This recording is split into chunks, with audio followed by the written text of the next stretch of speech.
Hey there, and welcome back to some Elden Ring. In our narrative lore playthrough, we're going to go through the western half of the Concecrated Snowfields now. There is a possibility we won't do the entire thing, because this is actually a very large stretch. Now, depending on how much is actually in there, may affect exactly where the video ends. If we do everything, it might turn into us just kind of going through this portion and then leaving kind of the northern half for the next one, where we kind of take out this part and then finish with the town. Now, there are some other things actually right here. So between videos, when I was kind of running around to try and farm and get some things, there are some other things that we didn't actually hit because we didn't truly walk down this guided path, because the ghost tells us to follow the soft, gentle lights to the Yelough tree. We went along this eastern half, which kind of spat us out over here and ultimately took us to this town. It all kind of goes to the town, it seems. So we'll kind of see where we fall into. But I mean, you know, we've been trying, like early on in the whole series, we'd been trying to follow sort of a natural path that the game kind of puts us towards. And I mean, that's sort of what happens here, was following the lights. But at the same time, we can kind of do whatever we want. We know what the greater will wants us to do. There's no grace guiding us here either. I don't know if I've mentioned that or not, but you know, it's not telling us to go anywhere here. If anything, it doesn't want us here at all. Once again, just a bunch of these ragged nobles, more than likely, because this is the land of the unchosen. This is past the forbidden lands, right? A section that people are not supposed to be able to go. More than likely, they found that there was no access to the capital, and then perhaps they decided we need to go somewhere else, and they found acceptance with Yelough and his Yelough tree. So that is ultimately what they opted for and started going along this path. But of course, they're still kind of crazy and vulnerable, not particularly strong. But here we go. We have yet again the another Colosseum fighter dude. This one is not necessarily a Grave Warden, as he did not have the cloak and he's not in the catacombs, but he is still one of these rotten duelists from the Colosseum.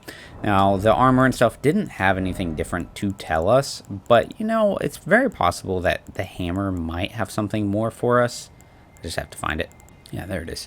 Rotten Battle Hammer. Large iron hammer designed for gladiatorial combat, now festering with scarlet rot, weighty enough to crush armor and its wearer alike. Pretty much the same, except the regular battle hammer says it's used by the duelists who were exiled from the Colosseum. So we know he was exiled from the Colosseum, but it's now festering with scarlet rot. Because they probably accepted millennia, if anything, because Yelough doesn't necessarily have anything to do with scarlet rot. It's millennia, and the winged knights, oh my goodness, I cannot, clean rot knights, there we go. You know, they have accepted millennia scarlet rot. They're her elites, and so they wield rot, but they also have armaments that have been blessed by Yelough himself, and you know that because they hold halo rings of light, just like we know the spell was created by Yelough. So it's definitely from him, but that rot is an infliction upon them because of accepting millennia. What are we getting hit by here? Well, it's one of the Albinarch women, the Albinarch archers. They are not just by the village, they're actually all the way out here. I would almost say guarding access to their liturgical town, because this place is a test, and more than likely they don't want, oh my god, they don't want anybody who doesn't belong to make access or gain access to their home. I mean, there are those who are seeking to get access to it, that they don't want to have it, right? Gideon is trying to gain access. I mean, Latenna basically says that the all-knowing or all-hearing brute. So there's definitely, they know there are people who are trying to get access to their space. Yeah, see, I did it every time. Yeah, and there's final. An interesting thing to know, and I'll have to test it again later, and I didn't realize this before. Oh, come on. But with these Albinarchs, I'll have to test with the second generation ones, because they are different.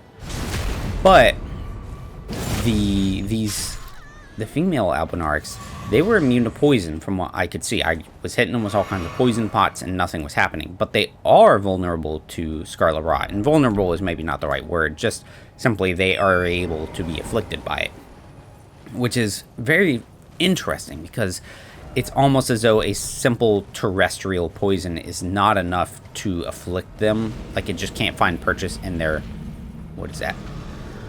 Oh, look at that! It's a Dragonkin Soldier Ghost.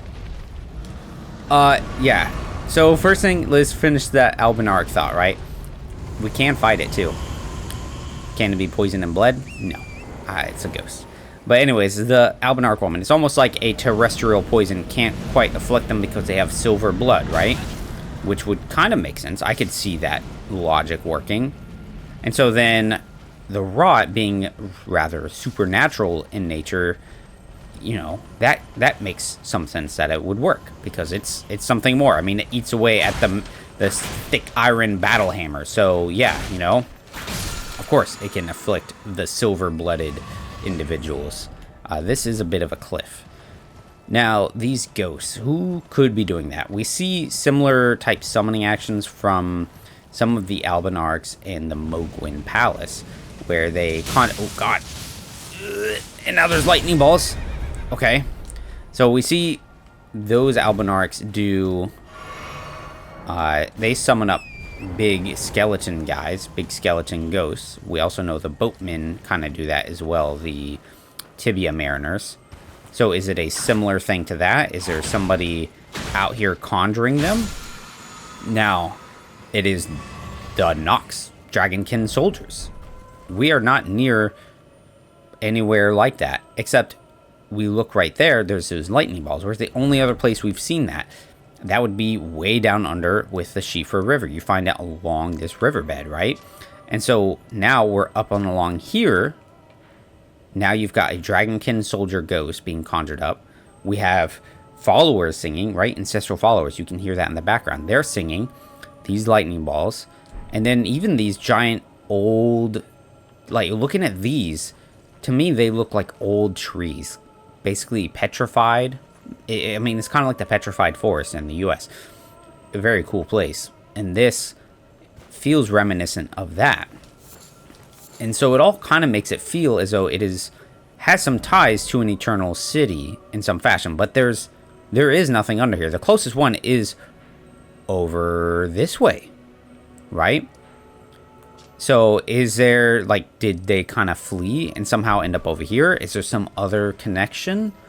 Or, again, is it another just kind of those who are unwanted, unchosen, ended up here? I mean, and this is a massive, some of these are massive, right? But they're not minor Erd trees, because anytime we find an actual minor Erd tree, it does show up on the map. It does have an Erd tree avatar there to sort of protect it.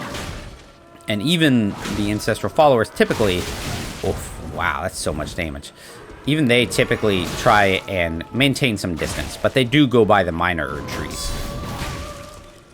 And really, there is only one other spot where we end up seeing these ancestral followers outside of the underground, and that's in Liurnia on a path to a minor Erd tree and then up to it as well. But that place does have the ruins. It's a ruined labyrinth, and I forget what they keep calling it because it's not on the map that I can see. Mausoleum compound, yeah, it's the Ul Palace ruins, I believe. Yeah, well, under here is the Ul Palace ruins, and so I mean it would make sense that it's also the same. Maybe it was the Uld, or I'm mixing up locations. But yeah, so it's interesting. We do find a stalwart horn charm +1. Likely it doesn't have any actual new information to tell us from its base form. And even the different forms of these different horns, immunizing one, they're all pretty generic in what they say. Said to be a budding horn, the ancestral followers believe that the horns of a long-lived beast continue to bud like antlers over and over again until the beast one day becomes an ancestral spirit. Well, and we do have that spirit thing, and somebody is conjuring a ghost of a Dragonkin soldier, so maybe that. But you can see between the +1 or not, there's not actually any difference in what it says And what it says, it's just more horns for more resistance. And we actually don't have the regular stalwart one. We are missing that one. I'm not sure where it's at. But again, it's the same description. It just does resistance to blood loss and frost. And you can kind of see it in the coloration where it's that red sort of bloody and then the blue tint of the horns or the buds at the tips. Where this one is more of the yellow kind of rot looking green. And then even the immunizing one with sleep and madness, or clarifying, not immunizing. The clarifying one being that kind of blue to go with the sleep and maybe a sort of calm magical color for the madness. Alright, so we gotta try and avoid getting completely sniped by these lightning balls. Maybe. Ow. And we find ourselves at the ruins of some place. We can summon our bird here. Yelough Anix Ruins. So, yeah, the yellow, the eyes of yellow. These things tie with madness, with the flame of frenzy. Because if we look at the plant, it kind of looks like burst eyeballs. Let's see if we can find it quickly. Eye of yellow. Shrub fruit bursting with ripened pulp. Material used for crafting. Grown in lands afflicted by frenzy. It is used for pain-relieving properties, though it has been known to be a dangerous intoxicant. And an anix. So a quick thing. Anix, rare synonym of anise. AI saying says it can refer to a synonym for anise, a plant with aromatic seeds used in... Oh, okay. Yeah, right. Okay. So maybe it is referencing seeds. So maybe this is a place where people would harvest those eyes of yellow. And that's where that name comes from. But it's definitely in ruin. It's in disrepair. It does make a lot of sense that you would find, you know, inflicted with madness creatures, because if there's madness afflicted lands and then the plants grow from it, then the creatures who kind of eat off of it or feed on it are going to be afflicted by madness. And here we have a troll. All the madness trolls have this cloak tabard on them, and notice how he isn't actually you know, he doesn't have that fur like the traditional, I say traditional, like the trolls of the North have all had. He is different and unique in that regard. So is he actually from here, or did he wander his way up? And I mean, we can add this place as into our catalog of madness afflicted locales, right? I mean, this one seems a pretty strongly afflicted one, because right now we have one way down in the south, right? We have this village right there. No, there it is. The Ailing village, which has madness in there, as well as a Kalu baptismal church, or Kayu.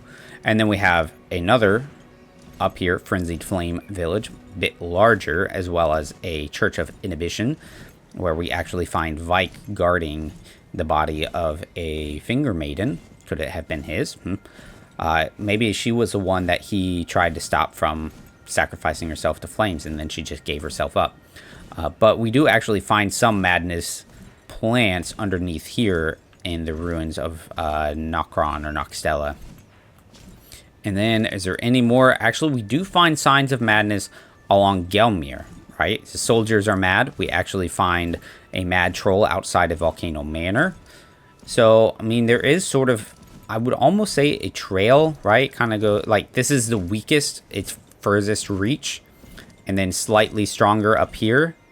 A little more stronger there, right? Or pretty strong right there, honestly, given the whole sign of the town and village.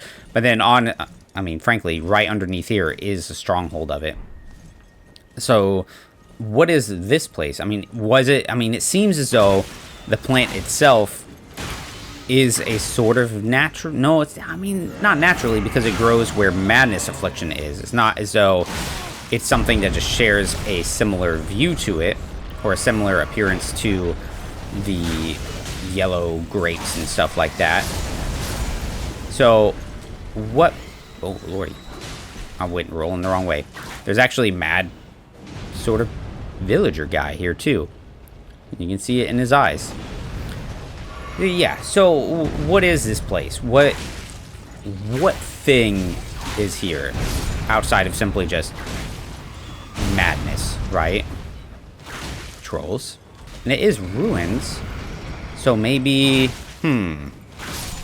right? It's ruins. I can't help but feel maybe there was something else here first before it became what it is now and called the Yelough Anix Ruins. Another troll. There's actually quite a few of them, which is pretty wild. Several of these guys. Yeah, normally there is, I'm going to say, there is a bit of a secret spot right there. It seems like you can use Torrent to maybe reach in there. There we go. Little secret room with a secret item. Unendurable Frenzy. Ooh.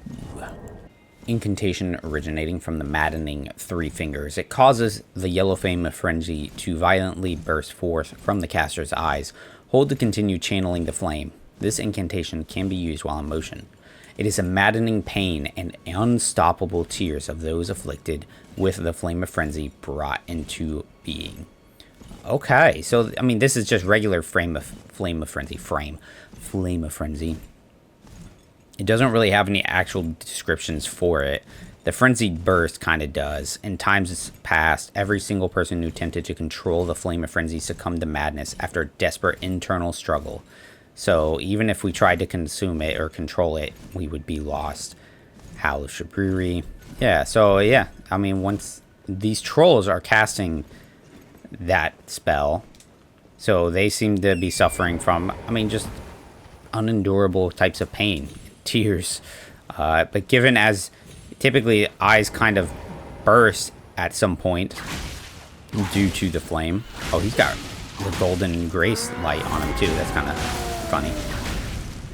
But yeah, it would make sense. And I mean, look at how he holds his head too, right? Try not to die. I'm gonna get hit. I'm gonna die. Yep. Look at it go. Huh. Pretty wild. I want you guys to appreciate as well. I was doing some editing and I didn't realize how loud my fan is. I mean, it's not loud, but you can hear it. I didn't think it was that loud. It's just been so freaking hot, right? And so I keep the fan on. Well, on this video, for your better auditory experience, my fan is off. So I'm going to suffer a little bit and probably be kind of sweaty. And I'm doing that for you. So I hope you appreciate that. Back in the ruins, we don't actually have to fight the troll. We could. Look at all these plants. Look at all of these. Yeah, I mean, right, that does make sense that it would be called, it would be named a place for that. Good lord, look at all the trolls, dude. There's so many of them. Is thing there? Oh, more. That's a bunch of rats on that body, but there's an item of some kind there. We're gonna let the bird kind of hold some aggro. We can kind of hold off waves of them with our strong attack. There we go. There we go. As long as they don't go casting big waves of madness, we should be fine. There we go. Easy enough. Oh no.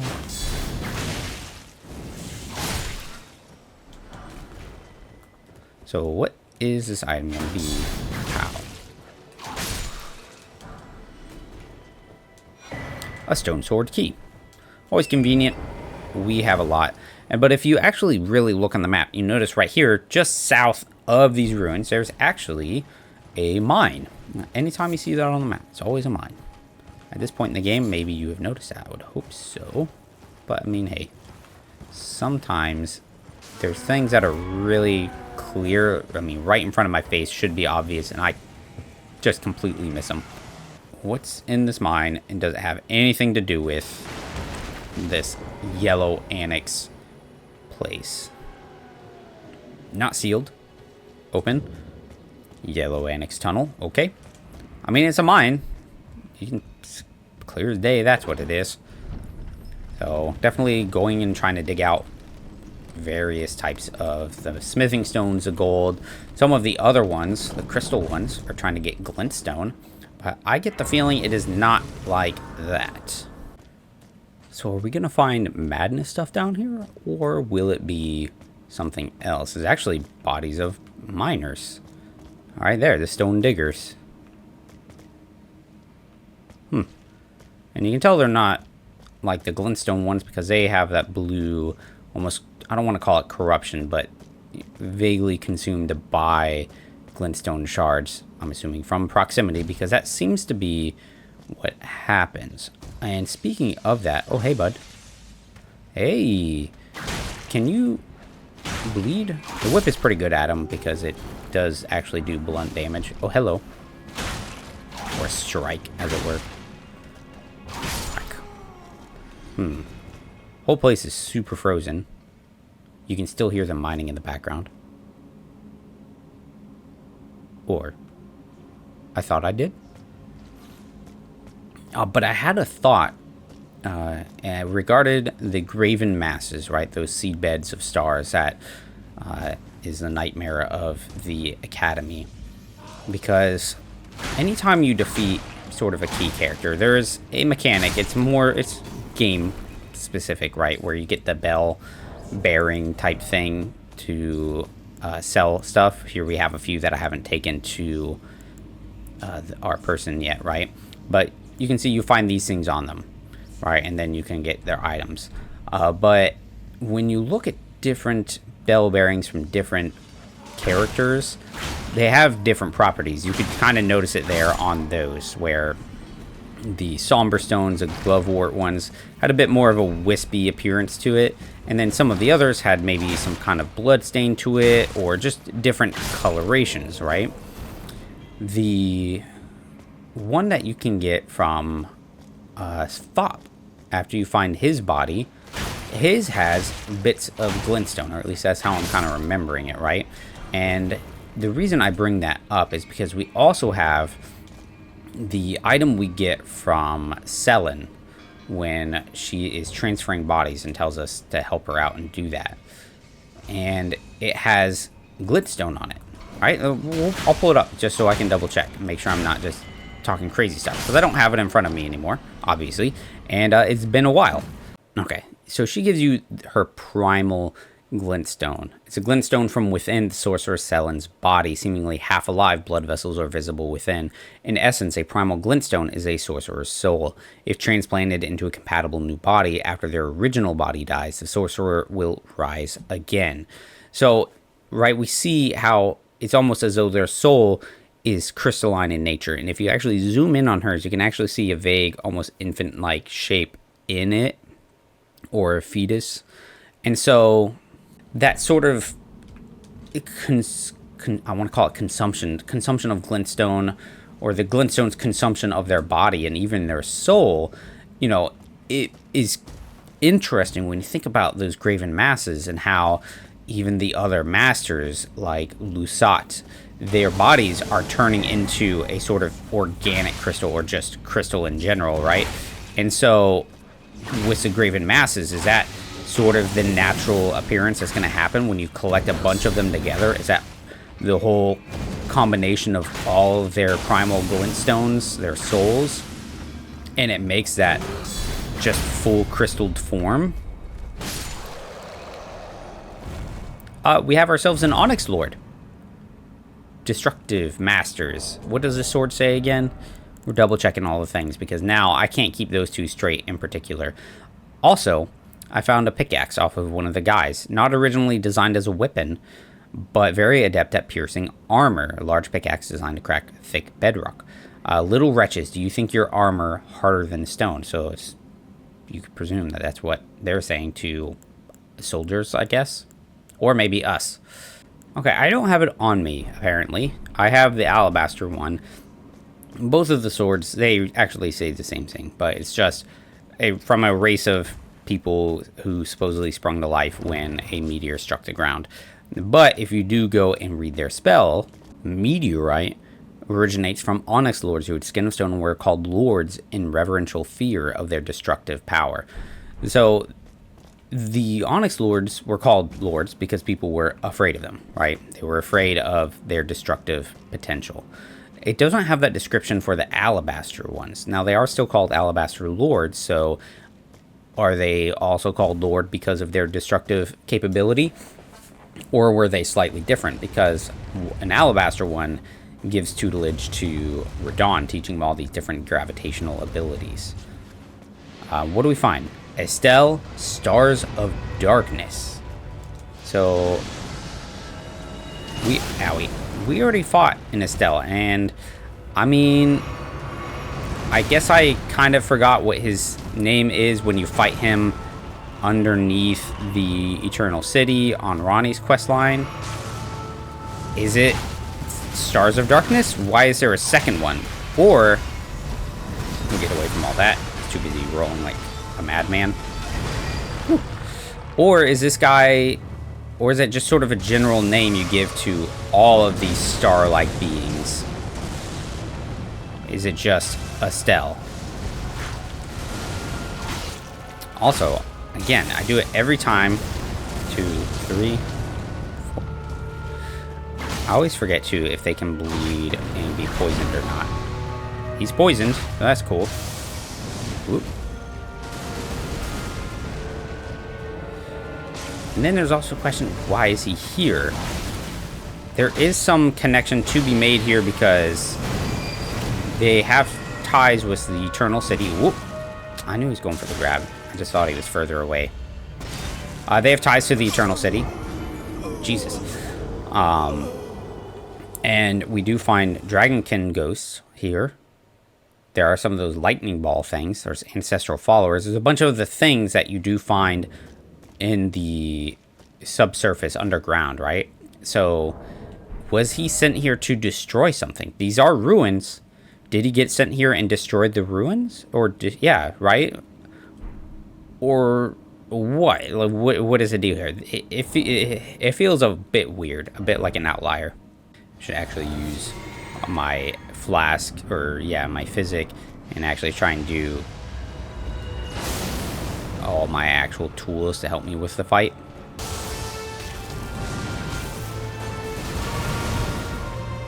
And see how he does the explosions with those,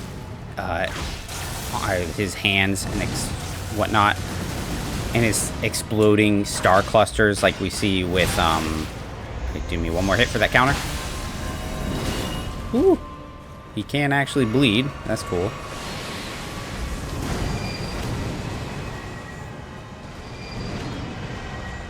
He's gonna do big meteor strike now. And see, he does this, which is an Onyx Lord type ability. So, with the fall of Estelle, right, they come down like falling stars, meteorites, right? And so, was it them who brought life to the Onyx Lords? Because these guys come down like a meteorite, and then they use gravitational magic, so good dodge. Is it their magic? Is it simply their presence that gives power to, or life to, the Onyx and Alabaster Lords? And then why are there two different ones, two different versions? Onyx and Alabaster, and is not just a singular one. Meteorite of Estelle. Nice. So let's read what that one says. Summons a void that emits a hail of meteorites. Well, to continue it, it's a manifestation of the power with which Estelle leveled the Eternal City. So, right, so it just literally says that Estelle, this is also Estelle, destroyed the Eternal City with that power, and he's here, but he's also over there, which is really weird. It's bizarre. I don't know what to make of that exactly. And you can see there is clearly a golden meteorite here. Gold. Gold, gold, gold. Very important. It's so interesting that these meteorites are gold, but the gravitational magic is purple. It's purple. And look, this is a massive one too, actually, because it extends way out here too. I wonder if all the others that you see are just as large. And I mean, but that being said, you know, with some meteorites being gold, but gravitational magic being purple in nature, I mean, that is something that the Alabaster Lord's, or the Onyx Lord's sword does say. It doesn't say here in the Alabaster one, a blue-white meteoric ore. The blade conceals gravity manipulating magic. The Onyx one is gold, and the gold conceals gravity manipulating magic. So it's like these meteorites have different colors, right? Blue-white meteoric ore, gold meteoric ore, and then they still both conceal gravity magic to them. And with the blue-white, does that have ties to go with, say, the Albinarchs and silver? Because when you hear blue-white, that's kind of what it makes me think of is, you know, what's it called? It makes me think of the Albinarchs and silver, Quicksilver, etc. But it's interesting, too. This guy's supposed to have stone skin. And I'm not using a blunt weapon. Am I one-handed and it's not bouncing off him? It's not like the stones, the miners, because they definitely bounce attacks off of them. So why doesn't it work on them? Yeah, there it is. Onyx Lord's Great Sword. Forged from golden-hued meteoric ore, it conceals gravity-manipulating magic. Unique to the Onyx Lords, a race of ancients with skin of stone who were said to have risen to life when a meteor struck long ago. So, following the yellow little gentle lights, you can see they kind of go off here to the right. There's snakes. This is the path along the right that we took before. But if you actually go just a little bit more to the left into the depths and following this trail of actual on the road, we're going to find that there are some other things for us. I can't open this because we are being attacked by the Albinarch woman. And look at that, there's a ghost already. Are we that close? Didn't think so, but I guess we were. See, we've kind of drifted off to the left a little bit. So we need to kind of go back. Fallen tree things. Got a Somber Smithing Stone 9. Look at these guys just kind of guarding and like, not guarding, but just sort of observing. We're back on the path. Found more of them. Wolves howling in the distance.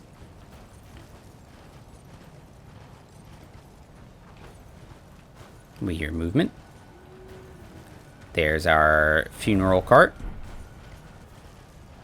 And there is actually one of these Rosa statues that would point us towards the catacombs. If you didn't actually find it, this would be your clue to go, hey, there's a thing over here to the east. And a ghost. Only a little further now. Show me the path, O gentle lights, the path to Elfale. So before, we keep hearing about the Halig tree, right? It's a Halig tree. It's a sacred path of the Albinarchs. And then that dude says Elfale, which is another name we haven't seen. This dude seems to have gathered up one of the gentle lights. Or it's just a, you know, one of the stones that has been polished into a light. He has no weapon or anything, though. He's kind of weird.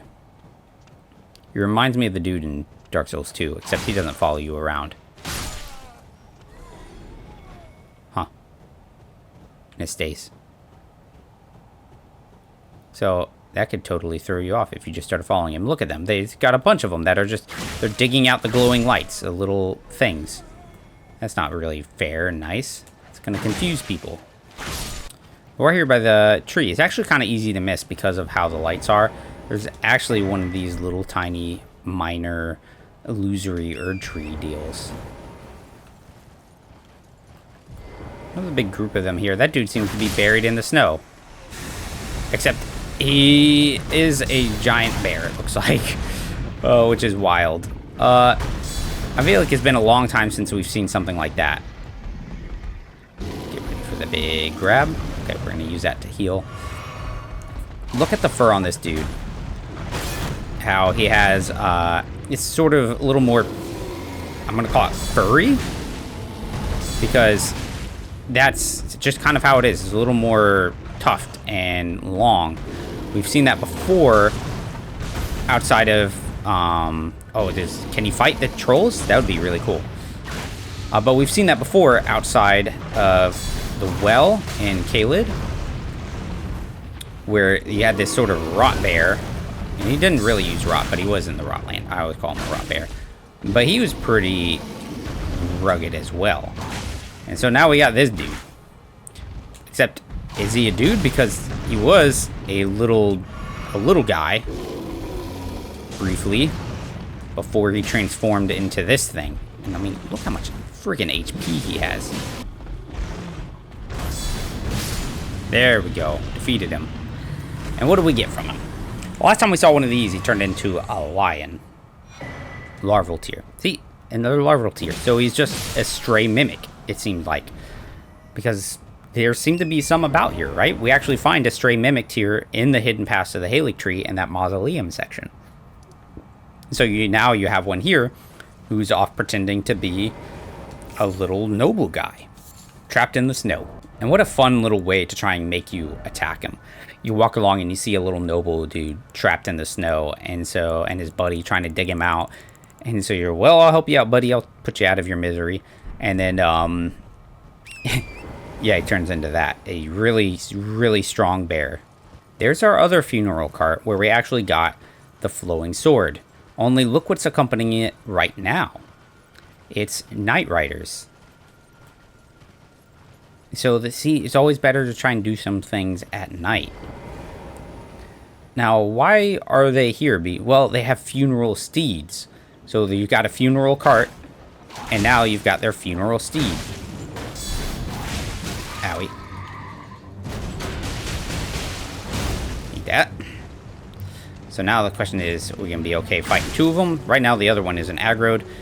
The whole procession hasn't caught on to us. Let's hit him with shield crash. Oh. Nice.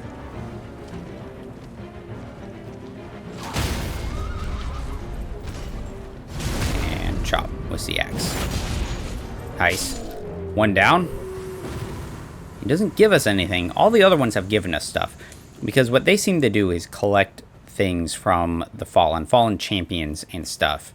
And I don't know if they just hold them, safeguard them. I mean, in the carts, we find things that, I mean, they're funeral carts, so maybe they're from various people who have been defeated, because we find weapons and things, right? A knight greatsword is one of the very first things we find in there. And then we also found a carrion straight sword. So it's all things that kind of come from knights, champions, warriors. Though I guess you might argue the torch is maybe not something you would find from some kind of warrior, right? But, I mean, you could, I suppose, depending on the type of warrior. There we go. Now we give him the axe. Now we give him the axe. There you go.